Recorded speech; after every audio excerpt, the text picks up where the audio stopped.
तो ये नॉर्मल यानी कि जिसका पैर सीधा है, जिसमें पैर में बांक नहीं है, वहाँ पे लोड जो है वो हिप से लेकर एंकल तक जब हम ये लाल लाइन ड्रॉ करते हैं तब ये लोड जो है घुटने के बीच से जाता है।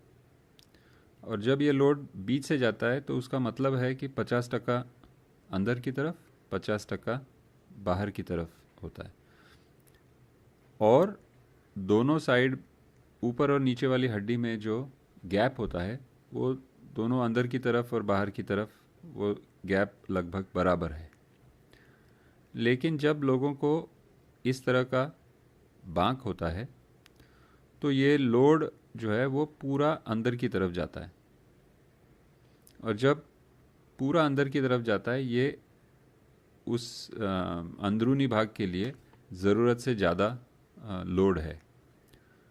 और उसकी वजह से जैसे इस एक्सरे में दिखाई दे रहा है कि अंदर की साइड घिस जाती है और दोनों हड्डियों के बीच में का गैप जो है वो कम हो जाता है। इस एक्सरे में तो वो गैप ना बराबर है।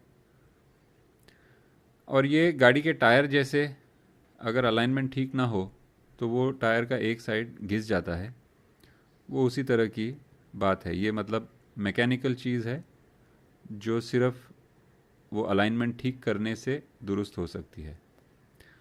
तो इस ऑपरेशन में जिसको हम HTO कहते हैं या हाई टिबियल ऑस्टियोटमी, हम घुटने को एक्चुअली हाथ भी नहीं लगाते।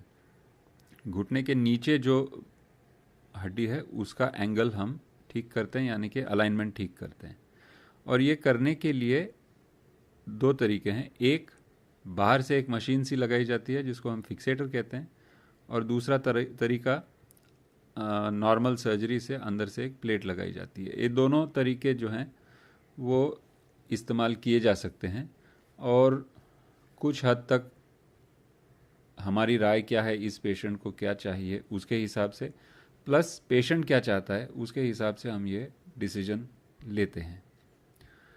तो ये जो है वो फिक्सेटर है। और ये जो काला सा आपको दिख रहा है वो बाहर मशीन होती है। दो नीले से जो दिख रहे हैं वो पिन्स हैं जो हड्डी के अंदर जाते हैं।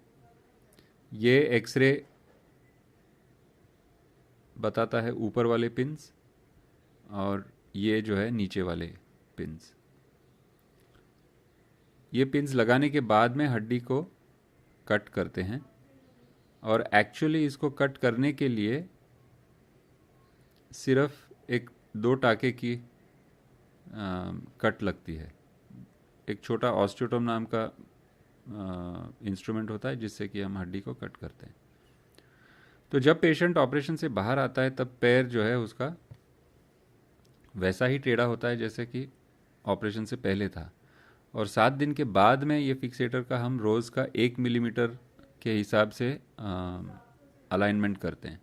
तो इस एक्सरे में आप देख सकते हैं कि बाएं वाले एक्सरे में पैर का एंगल क्या है और दाहिने वाले में एंगल क्या है। और ऊपरी भाग और नीचे के भाग में वो अभी वो मशीन के एडजस्टमेंट की वजह से एक दोनों हड्डी में एक गैप सा पैदा हुआ है। इस वाले एक्सरे में बाएं से दाएं अगर जाते हैं तो पहला एक्सरे ऑपरेशन से पहले का है और लास्ट वाला ऑपरेशन के 1 महीने के बाद जब एडजस्टमेंट पूरा हो गया है। इसमें 2 चीज़ दिखाई देती हैं कि ये जो लाल लाइन है वो घुटने की अंदर की तरफ ना होते हुए 1 महीने के बाद में अभी घुटने के बीच में से जा रही है। और दूसरी बात है कि जो पहले एक्सरे में दोनों हड्डी के बीच में गैप नहीं दिखता,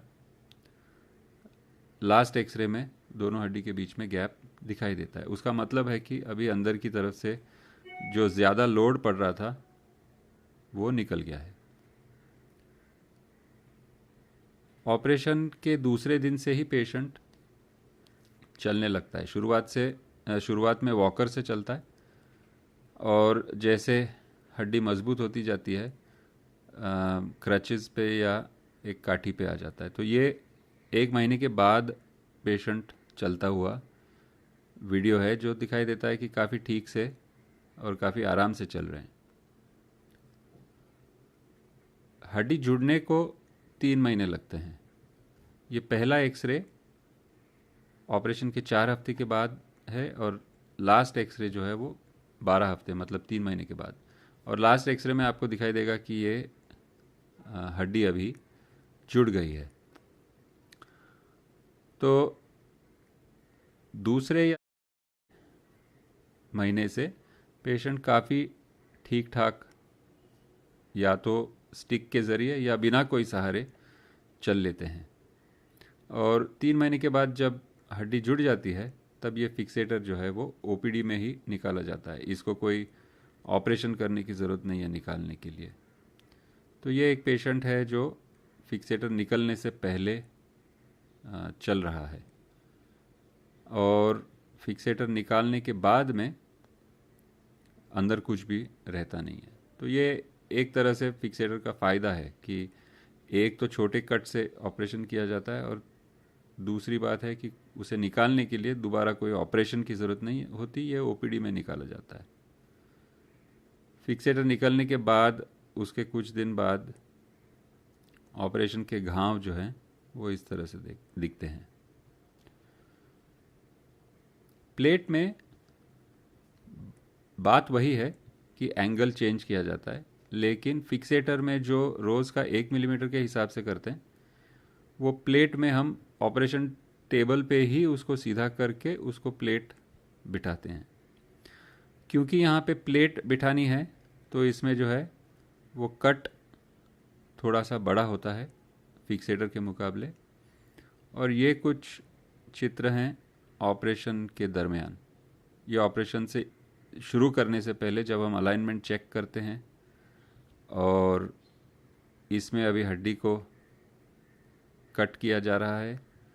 ये भी एक दूसरे एंगल से पिक्चर है, और ये हड्डी कट होने के बाद ऐसे उसका एंगल चेंज किया जाता है, और एक्सरे पे अब अलाइनमेंट ठीक है या नहीं वो चेक किया जाता है। अगर ये अलाइनमेंट ठीक मान के अगर इस अलाइनमेंट को हम ठीक मान लेते हैं तो फिर उस पोजीशन में इस तरह से उसको प्लेट फिक्स किया जा सकता है। और ये ऑपरेशन के बाद जो टाके लगाए गए हैं उसका चित्र है, ये और थोड़ा पास से।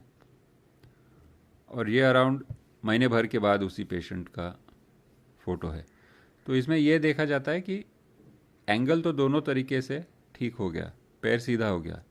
एक्सरे में जो है जो लोड है वो लोड वाली लाइन है, लाल लाइन, वो लगभग दोनों में बराबर ही दिखती है अगर फिक्सेटर यूज़ किया या प्लेट। तो दोनों के अपने अपने सॉर्ट ऑफ फ़ायदे हैं, पॉजिटिव पॉइंट्स और नेगेटिव पॉइंट्स। ये एक पेशेंट है जिनको काफ़ी बांक था, उनको एक एक करके दोनों पैर सीधे किए गए। तो जो राइट का है वो फाइनल पिक्चर है। ये एक और केस है, कुछ लोगों को दोनों तरफ दर्द होता है इक्वल, किसी एक में ज़्यादा नहीं, तो उनको एक साइड ऑपरेशन के बाद अराउंड 6 हफ्ते में दूसरा साइड भी किया जा सकता है। और ये पेशेंट 2 फिक्सेटर लेके चलता हुआ, थोड़ा सा मतलब डिफ़िकल्ट, थोड़ा सा अड़चन सा रहता है, लेकिन प्रैक्टिस के साथ में वो ठीक होता है। एक साइड निकलने के बाद में वो पेशेंट काफ़ी ठीक से चल रहा है, और सब कुछ हो जाने के बाद में चाल बिल्कुल नॉर्मल हो जाती है।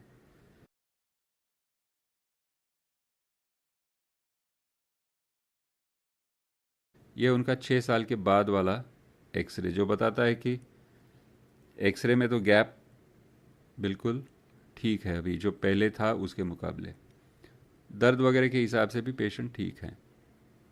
और इसमें कोई बेड रेस्ट ऐसा नहीं होता। जैसे मैंने बताया 2 दिन के बाद पेशेंट वॉकर लेके चलता है। ये एक्चुअली हमारे खुद के एनेस्थेटिस्ट हैं जिनको भी ये ऑपरेशन हुआ है, और ये उनका 6 हफ्ते के बाद का फ़ोटो है।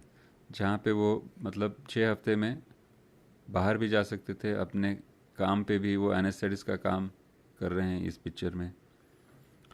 तो मतलब ये ऑपरेशन करने के बाद में कोई आराम करने की ज़रूरत नहीं है, दोनों तरीके पॉसिबल हैं और ये हम आपसे डिस्कस कर सकते हैं। तो अभी आपके जो भी सवाल होंगे उनको आप लिख लीजिए ताकि हम आपको उनका जवाब दे सकें।